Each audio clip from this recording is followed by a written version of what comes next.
Telangana youth Congress ఆధ్వర్యంలో cricket Khelo Nasha చోడో అనే ఒక టోర్నమెంట్ నిర్వహిస్తున్నాం. ఏంటంటే డ్రగ్స్ పైన కానీ బెట్టింగ్ పైన కానీ ఒక అవేర్నెస్ ప్రోగ్రామ్. ఇప్పుడు చూస్తే మీరు ఐపీఎల్ సీజన్ ఉంది.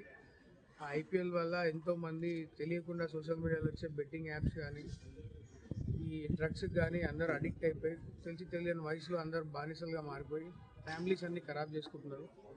మా తెలంగాణ ముఖ్యమంత్రి గవర్నర్ రేవంత్ అన్న గారు డ్రగ్స్ పైన చాలా కఠినంగా ఎన్నో సీరియస్ ఇష్యూస్ని డీల్ చేస్తూ డ్రగ్స్ పైన కూడా చాలా సీరియస్గా ఉన్నారు.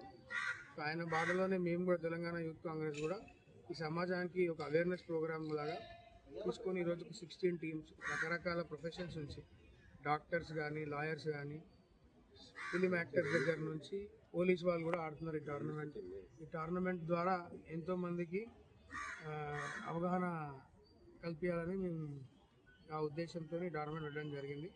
డ్రగ్స్ అనేది బెట్టింగ్ అనేది చాలా డేంజరస్.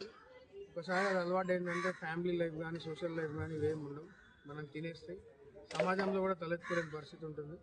సో దయచేసి ఈరోజు యావత్ తెలంగాణ ప్రజానికానికి ఒకటే కోరుకుంటున్నాము, డ్రగ్స్ కానీ బెట్టింగ్ కానీ ఎంకరేజ్ చేయొద్దు. కొంతమంది సెలబ్రిటీస్ కూడా ఈ బెట్టింగ్ యాప్లను ప్రమోట్ చేస్తున్నారు, వాళ్ళని కూడా రిక్వెస్ట్ చేస్తున్నాము ఈ ప్రమోషన్స్ ఆపే. రాష్ట్ర యూత్ కాంగ్రెస్ అధ్యక్షులు శివచరణ్ రెడ్డి గారి ఆధ్వర్యంలో యూత్ కాంగ్రెస్ సభ్యులందరూ కలిసి కూడా ఈరోజు లాల్ బహదూర్ స్టేడియంలో ఈ క్రికెట్ టోర్నమెంట్ పెద్దలు పొన్నం ప్రభాకర్ గారి చేతుల మీదుగా స్టార్ట్ చేయడం జరిగింది.